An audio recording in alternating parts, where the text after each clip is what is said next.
Biz бақытты болыңдар. Жансыз екен, жақсы қадим, жақын досымыз. Алдағы уақытта өмірде жолдарың ақ болсын. Мынау аға, әпке, қуаныштарыңыз таусылмасын. Мына тойдың алды болсын. Құдай қаласа, үлкен тойларда да бас қосып, қуаныштарыңызға ортақ болып жүре берейік. Сұлтанмен мен анау Кипрда, шетелде жүріп, жақын араласып танысқанмын. Одан бері мені сәтін салып Алматыға деген бірге қазір жұмыста бірге сол өнер ортасында жүрміз. Айта берсек, Сұлтанның өнері көп, қызығы көп, былайша айтқанда ашық жарқын, өте мықты талант азамат. Жаңағы өнерін ары қарай өсіретін де қасындағы жұбы енді рас бәрімізден өздерінің өнерін көрдіңдер. Сосын Жансұлу өнерін өсіруге атсалысады.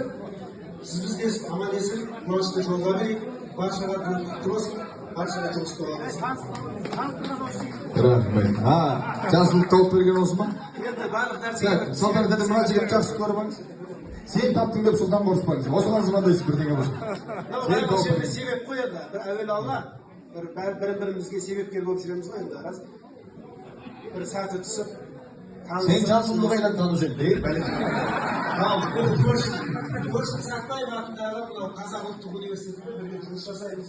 Сол жерде әріптеспіз, мынау досым. Қуаныштымыз. Енді бар сөйлесең бірдеңе айтып қоятын сен досың тойға просто келіп кеткенге қанша болдың?